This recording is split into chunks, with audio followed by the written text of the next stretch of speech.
오늘 이 시간 우리에게 주신 하나님의 말씀은 누가복음 1장 1절에서 4절까지의 말씀입니다. 신약성경 누가복음 1장 1절부터 4절까지의 말씀입니다. 신약 85쪽에 있습니다. 누가복음 1장 1절에서 4절까지의 말씀입니다. 이제 제가 이 말씀을 봉독해 드리겠습니다. 말씀을 제가 봉독해 드릴 때에 살아계신 하나님의 음성을 다 함께 들으실 수 있기를 바랍니다. 우리 중에 이루어진 사실에 대하여 처음부터 목격자와 말씀의 일꾼된 자들이 전하여 준 그대로 내력을 저술하려고 붓을 든 사람이 많은지라. 그 모든 일을 근원부터 자세히 미루어 살핀 나도 데오빌로 각하에게 차례대로 써보내는 것이 좋은 줄 알았노니 이는 각하가 알고 있는 바를 더 확실하게 하려 함이로라. 아멘.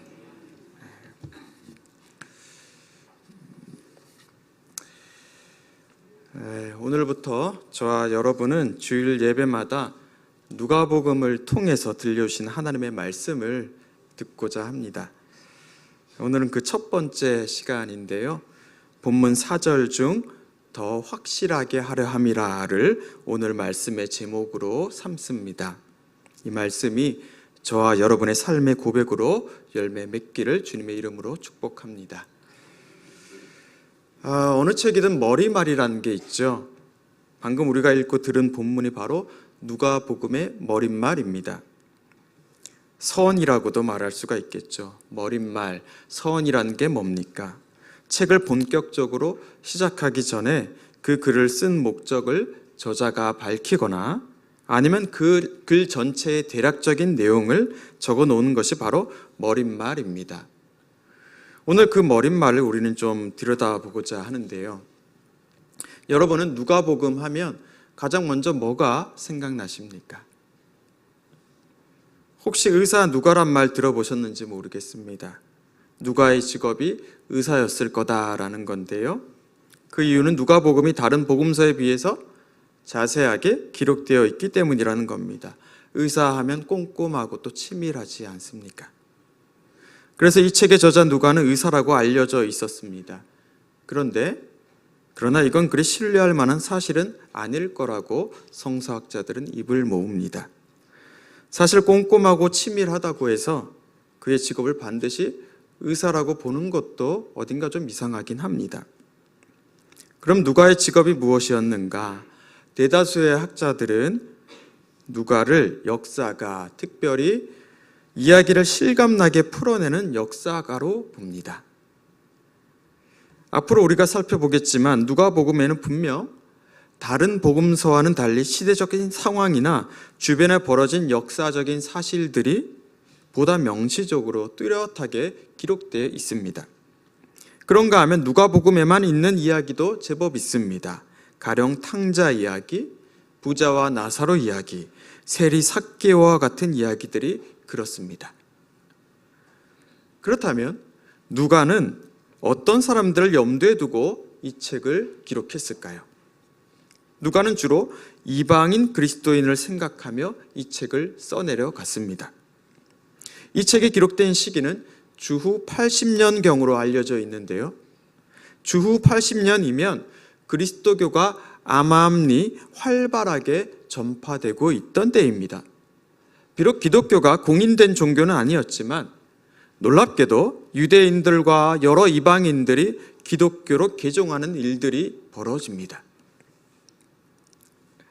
누가라는 사람부터가 우선 유대인이 아닙니다. 그는 유대 땅에서 자라난 사람도 아니었고 따라서 유대 율법을 처음부터 잘 알고 있던 사람도 아닙니다.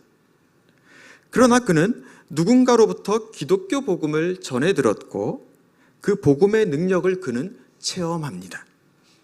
그뿐 아니라 그 복음이 온 유대와 사마리아와 땅 끝까지 전해지는 것을 그는 목격하지요. 그래서일까요?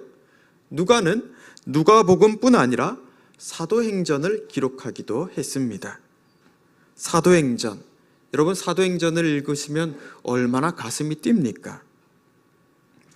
기독교 복음이 여러 제자들을 통해서 세계 열방으로 퍼져가고 초대교회가 세워지는 것들을 우리는 거기서 보지 않습니까?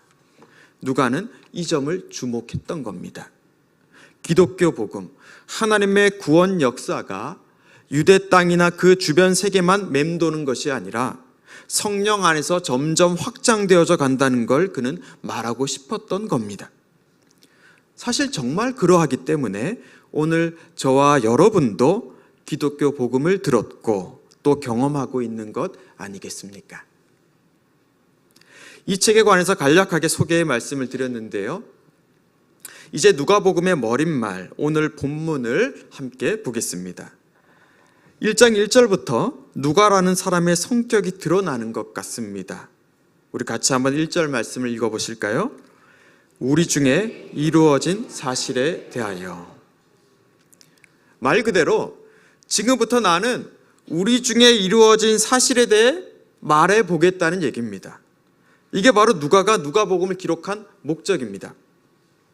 지금 우리가 복음을 들었고 복음을 알고 있고 기독교인으로 살아가고 있는데 나는 거기에 대해 말해보겠다. 우리가 이에 대해서 사실 이야기할 것들이 있지 않느냐, 이야기해야 하지 않겠냐 하는 거죠. 여러분 어떻습니까? 참 재미있게 시작하고 있지 않습니까? 그런데 누가는 그저 흥미와 관심 때문에 이런 글을 쓰지는 않았을 겁니다. 그럴 여유가 있던 때가 도무지 안 되기 때문입니다. 아시다시피 기독교를 드러내고 자유롭게 당당하게 믿기 힘든 때이지 않았습니까? 당장 핍박이 혹은 생명의 위협까지 당하는 그런 때입니다. 느긋하게 여유롭게 우리 중에 이루어진 사실을 한번 써보겠다는 게 아닙니다. 이 사람은 어떻게 보면 절박한 심정으로 그야말로 투철한 사명감을 가지고 기독교인들 안에 이루어진 일들을 차근차근 기록해 보기로 작정한 겁니다. 그리고 그 글이 성령의 역사 속에서 또 지난한 긴 교회의 역사 속에서 마침내 신구약 정경의 하나로 채택되어 오늘 우리에게까지 전해진 거죠. 저는 이 누가의 생각 자체가 참 대견하고 고맙다는 생각이 듭니다. 왜냐하면 우리 중에 이루어진 사실에 대해 우리는 보다 잘 알아야 할 필요가 있기 때문입니다. 우리가 알고 있고 또 믿고 있는 것들에 대해 다시 한번 돌아보고 배우고 익히는 일은 매우 중요합니다. 아니 목사님, 믿으면 그만이죠. 뭘 더 배울 게 있어요. 지금 하고 있는 일로도 골치가 아파요 하실 수도 있습니다. 네, 맞습니다. 믿으면 사실 만사가 오케이입니다. 믿으면 뭐가 문제가 됩니까? 그런데 반드시 그런 때가 옵니다. 내가 믿고 있는 걸 되짚어보고 그 믿는 바가 실제로 내 삶 속에서 어떤 힘을 갖고 있는지를 따져 물어야 할 때가 온다는 말입니다. 저는 개인적으로 예수님의 부활에 대해 책을 조금 더 들여다볼 계획을 가지고 있습니다. 공부를 더 해야 할 것 같습니다. 왜 그런 줄 아십니까? 제가 예수님의 부활을 못 믿어서가, 의심해서가 아닙니다. 이런 일이 있었습니다. 얼마 전 제가 섬겼던 교회에서 사임을 한다고 하니 한 권사님께서 같이 식사를 하자고 하십니다. 남편도 같이 나온다고 하십니다. 그러면서 권사님이 너무너무 좋아하시는 겁니다. 왜냐하면 이 남편 된 분이 교회에 관계된 사람하고는 처음 식사를 해보는 거고, 그것도 목사인 저와 식사를 같이 하자고 남편이 먼저 제안을 했다는 겁니다. 감사하죠. 영광이었습니다. 그동안 교회는 권사님 따라서, 아내 따라서 자의반 타의반으로 나오기는 했지만 얼마 전에 교인 등록이라는 걸 처음 하셨고 또 식사를 하자고 먼저 제안해 주셨다는 것만으로도 저는 얼마나 기쁘고 고마웠는지 모릅니다. 식사를 하면서 이런저런 가벼운 이야기를 나누었습니다. 그러다 자연스럽게 신앙적인 이야기를 하는데 이분이 그러십니다. 그 연배쯤 되시는 분들께서 아주 많이 시청하는 유튜브 채널이 있다고 합니다. 아마 성도 여러분들도 보신 적이 있을지 모르겠는데요. 마침 그 채널에서 기독교를 테마로 진행하는 것을 보았다는 겁니다. 말씀을 들어보니 진행자들이 질문을 하면 패널로 출연한 신학 교수가 대답을 하는 식으로 진행이 된 것 같았습니다. 실제로 저도 그 채널을 나중에 찾아보기도 했는데요. 이런 질문들을 합니다. 교수님, 삼위일체가 뭔가요? 예수님이 하나님의 아들이죠? 그런데 왜 하나님이라고도 말하나요? 예수님 부활하셨나요? 그게 실제로 가능한 일이긴 한가요? 그 성도님은 왜 이런 얘기를 처음 식사를 같이 해보는 목회자에게 하신 걸까요? 대답하기 곤란한 질문을 일부러 한 게 아닙니다. 저는 그런 생각이 들었습니다. 이분이 이제 보다 진지하게 신앙을 갖고자 하는 거구나. 하나님께서 이분의 믿음의 눈을 열어주시기를 원하시는구나. 이제 나는 목회자로서, 목사로서 이런 분들을 어떻게 안내해 주어야 할까? 어떻게 이분들을 이끌어 주어야 할까? 성도 여러분은 이런 질문을 받으신다면 어떻게 대답하시겠습니까? 아니면 혹 지금 이 자리에 계신 여러분 중에 그와 같은 질문, 그와 같은 물음을 스스로 갖고 계신 분이 있지는 않으십니까? 누가는 지금 바로 그 물음에, 그 진지한 질문 앞에 응답하고 있는 겁니다. 물론 그 대답이 모든 사람에게 100% 만족을 주진 못할 수도 있습니다. 또 어떤 반대의 논리가 더 설득력을 가질지도 모르겠습니다. 그러나 우리 중에 이루어진 사실에 대해 돌아보고 설명해주고 안내하는 일은 필요하고 또 그 자체가 복음적인 행위입니다. 왜냐하면 그 선의 노력을 하나님은 외면하시지 않고 반드시 하나님의 뜻대로 그 일을 통해서 일하실 것이기 때문입니다. 오늘 기도 중에 말씀드리기도 했지만 베드로전서 3장 15절에도 이런 말씀이 있지 않습니까? 너희 마음에 그리스도를 주로 삼아 거룩하게 하고 너희 속에 있는 소망에 관한 이유를 묻는 자에게는 대답할 것을 항상 준비하되 온유와 두려움으로 하고. 누가 역시 그 질문, 그 물음에 솔직하고 정직하게 지금 응답하려고 하는 겁니다. 이렇게 정직하게 물음에 응답할 수 있다는 건 사실 믿음이 있기 때문에 가능합니다. 적지 않은 분들이 그러실 때가 있습니다. 아니, 무슨 그런 걸 물어봐. 교회에서 그런 얘기를 왜 하는 거야? 믿음이 없으니까 그런 생각이 들지. 여러분, 그렇지 않습니다. 그런 걸 묻고 얘기하는 것은 믿음이 없어서가 아닙니다. 오히려 반대로 믿음이 깊어지고 있기 때문에 그런 생각도 들고 질문할 수도 있는 겁니다. 여기 우리 중에 이루어진 사실이라고 했을 때 이 이루어졌다라는 단어의 본뜻이 그러합니다. 이 단어의 본뜻은 충분히 확신시키다, 완수해내다입니다. 그러니까 우리 중에 일어난 사실이란 우리를 이미 납득시킨 일들, 다시 말해서 하나님이 하신 일이라고 내가 이미 믿고 있는 일들을 말합니다. 그와 같은 믿음을 갖고 있는 사람이 동일한 믿음을 갖고 있는 이들에게 지금 말을 걸고 있는 거죠. 그와 같이 지금까지 믿는 이들 안에서 이루어진 일에 대해 글을 남긴 사람들은 누가만은 아니었던 것 같습니다. 2절 말씀을 보면 알 수 있죠? 내력을 저술하려고 붓을 든 사람이 많았다고 합니다. 그러나 누가가 보기엔 그러한 글들이 썩 성에 차지는 않았던 모양입니다. 그는 역사가적인 면모 혹은 능란한 이야기꾼의 자질을 가지고서 이제 그리스도 복음을 다시 풀어내려고 합니다. 3절 말씀입니다. 그 모든 일을 근원부터 자세히 미루어 살핀 나도 데오빌로 각하에게 차례대로 써보내는 것이 좋은 줄 알았노니. 여기 데오빌로 각하라는 사람이 나옵니다. 사도행전 1장 1절에서도 누가는 데오빌로라는 이름을 기록해 놓았는데요. 추측건대 데오빌로는 누가의 저서들을 보급하는데 많은 도움을 준 영향이 큰 인물일 것입니다.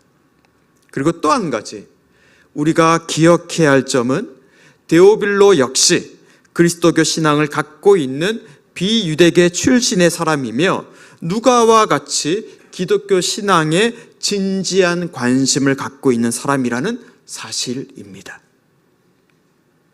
누가는 기독교 신앙에 대해 근원부터 처음부터 자세히 미루어 살펴보았다고 말합니다. 도대체 내가 믿는 바가 무엇인지, 내가 무엇을 믿고 있는 것인지 그는 진지하게 되짚어 봅니다. 도대체 하나님이 어떤 분인지, 그분이 누구신지, 예수 그리스도, 예수님의 구원자가 된다는 것이 대체 무슨 말인지, 어떤 이유로 바울이란 사람은, 저 스데반은 그런 삶을 살았는지에 대해서 말입니다. 누가는 이것들을 그냥 넘기지 않았습니다. 그는 하나하나 처음부터 자세히 살펴보고자 합니다. 그리고 그 살펴본 내용을 처음부터 차례대로 데오빌로에게 전하는 것이 그는 유익하다 생각했습니다. 자, 여러분은 어떻습니까? 지금 누가가 가지고 있는 이 질문들, 과연 누가만의 물음들입니까? 어디 데오빌로 각하만 들어야 할 답변들입니까? 그렇진 않을 겁니다. 물론 우리가 그 물음들에 대해 다 제대로 답변해야만 하는 건 아닙니다. 그런 거 잘 몰라도 예수님이 나의 구원자라는 그 믿음을 고백하고 있다면 별 문제가 되지 않습니다. 그리고 그 고백이 가장 중요한 고백이고 가장 귀한 것이기도 합니다. 그러나 하나님은 우리가 보다 더 깊어지고 더 잘하고 보다 더 하나님을 알기를 원하십니다. 마치 이런 겁니다. 저희 집에 애가 둘이 있습니다. 이제 내년이면 중2가 되는 딸, 또 초등학교 4학년이 되는 아들입니다. 저는 어디 여행 다니는 것보다 그냥 집에 있는 걸 훨씬 더 좋아합니다. 애들이랑 아내랑 집에서 편하게 있으면 딴 건 하나도 부럽지가 않습니다. 특히 애들이 저에게 이런저런 시답지 않은 이야기들을 할 때 참 기분이 좋아집니다. 저녁 늦게 학원을 마친 딸 아이를 차에 태워서 집에 올 때가 종종 있습니다. 그러면 차에 타자마자 이런저런 이야기를 막 하기 시작합니다. 오늘 친구와 이런 일들을 했고, 오늘 학교에서 나온 점심 메뉴가 너무나 괜찮았다, 너무 맛있게 먹어서 기분이 좋았다, 뭐 이런 이야기들을 합니다. 다 시답지 않은 이야기들이지만 듣기엔 얼마나 좋은지 모릅니다. 이 녀석이 나를 아빠로 인정하니까, 아빠니까, 딸이니까, 그런 사이니까 편하게 할 수 있는 말들이기 때문입니다. 아빠로 인정받는 것 같아 그 순간 얼마나 행복한지 모릅니다. 그런데요, 아주 가끔은 순간적으로 가슴이 먹먹해질 때가 있습니다. 그때가 언제냐면 이 어린 것들이 아빠의 입장에서 아빠가 이런 말 하면 힘들어질 걸 알고 얘기하지 않고 참고 기다려주고 있다는 걸 제가 느낄 때입니다. 이건 행복한 거랑은 좀 다릅니다. 기특하다는 말로도 정확히 표현하긴 힘들 것 같습니다. 저도 놀라는 겁니다. 아, 이 녀석들 언제 이렇게 컸지? 이렇게까지 아빠를 생각할 정도로 언제 이렇게 자랐지 하며 저도 깜짝깜짝 놀랍니다. 미안하기도 하고 고맙기도 하고 여러 감정이 들지요. 하나님과 우리 사이의 관계 역시 그러합니다. 하나님은 우리가 하나님을 더 알길, 하나님을 더 잘 알아가기를 그토록 원하십니다. 이건 하나님이 이제 너희들 나 좀 알아줘, 내 입장도 좀 생각해줘 하며 애원하시는 게 아닙니다. 하나님이 뭐가 아쉬워서 그렇게 하시겠습니까? 우리가 하나님을 아는 것은 어느 한 사람을 잘 아는 것과는 전혀 다릅니다. 하나님을 안다는 것은 곧 하나님을 신뢰한다는 걸 말하고, 그러한 관계는 하나님이 원하시는 것이기도 하지만 무엇보다 그분의 자녀들에게 유익한 일입니다. 데오빌로가 알고 있는 바가 분명히 있다고 했죠. 그도 하나님을 믿고 있는 사람입니다. 누가 역시 그랬습니다. 그러나 하나님은 이 사람들이 갖고 있는 하나님에 대한 지식과 하나님을 향한 믿음이 더욱더 자라도록 인도하기를 원하시고 있는 겁니다. 그들이 알고 있는 바를 더 확실하게 말입니다. 이 부분을 새번역 성경에서는 이렇게 옮겨놓고 있습니다. 각각께서 이미 배우신 일들이 확실한 사실임을 아시게 되기를 바란다고. 또 공동번역 개정판에서는 이미 듣고 배우신 것들이 틀림없는 사실이라는 것을 알아주시기를 바란다고 기록되어 있습니다. 여러분, 우리도 그럴 때가 있지 않습니까? 하나님의 신실하심에 대해 들어왔고 또 찬양도 불러왔지만 정말 어느 한순간 우리의 삶 속에서 하나님이 신실한 분이라는 것, 하나님이 변함이 없으시며 약속을 지키시고 이루시는 분이라는 것을 고백할 수밖에 없을 때가 있지 않았습니까? 그러면 어떻게 됩니까? 이 성경에 기록된 여러 이야기들, 여러 고백들, 그것들이 남다르게 다가오는 겁니다. 그것이 어느 한 사람의 노래고 어느 한 사람의 고백이 아니라 그것이 바로 내 노래고 내 고백이 되는 거죠. 그때부터 우리의 믿음은 더욱더 자라고, 그것이 우리의 이 만만치 않은 삶의 자리, 우리가 그토록 힘겹게 살아가고 있는 이 삶의 자리에서 우리를 버티게 할 뿐만 아니라 이 험한 세상의 파도를 뛰어넘게 해준다는 말입니다. 지난 한 주간 여러분은 어떤 일들을 만나셨습니까? 여러분이 그동안 듣고 있었던, 아니 이미 알고 지냈던 것들이 여러분들의 삶 속에선 어떤 힘을 발휘하던가요? 우린 과연 우리가 이미 받은 것들, 하나님이 우리에게 이미 여러 차례 알려주시고 나타내 주신 것들을 얼마나 누리고 있고 또 얼마나 감사히 여기고 있고, 그리고 얼마나 그것을 우리 삶의 무기로 삼고 있습니까?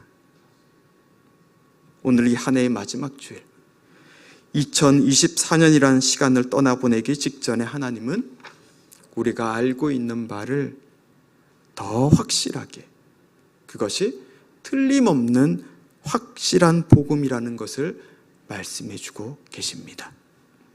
내가 너에게 들려준 약속, 네가 그토록 뼈저리게 경험한 그 복음의 능력이 여전히 지금도 너에게 머물고 있다. 나는 네가 그것을 다시 붙들며 이전보다 더 크게, 더 강한 힘으로 너의 삶을 일으켜 세우는 나의 손길을 경험하길 원한다고 말입니다. 오늘 이 복된 예배의 자리에 처음 선 이 어리석고 부족한 모자란 목사 역시나 마찬가지입니다. 저는 아무리 생각해 보아도 모르겠습니다. 왜 하나님이 저를 이 귀한 믿음의 공동체의 담임 목사로 부르셨는지, 무엇을 보시고 하나님이 저를 여기에 세우셨는지 말입니다. 그러나 마지막에 남아있는 것 한 가지가 있습니다. 그건 바로 그럼에도 불구하고 하나님이 나를 부르시고 나를 세우셨다.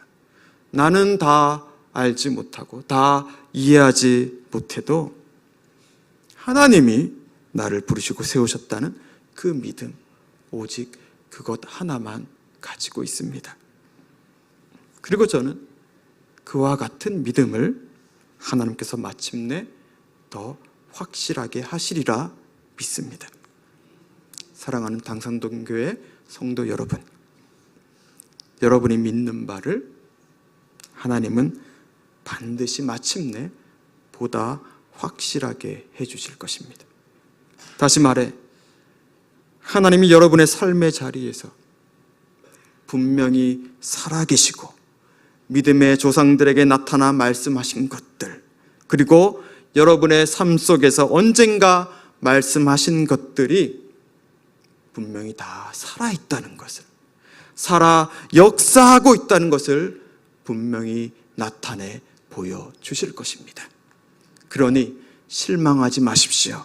절망하지 마시고 또 지금 이 상태로 만족하지 마시고 교만하지 마시길 바랍니다. 우리가 알고 있는 바를 더 확실하게 하실 하나님께서 저와 여러분과 함께 하십니다. 기도하겠습니다.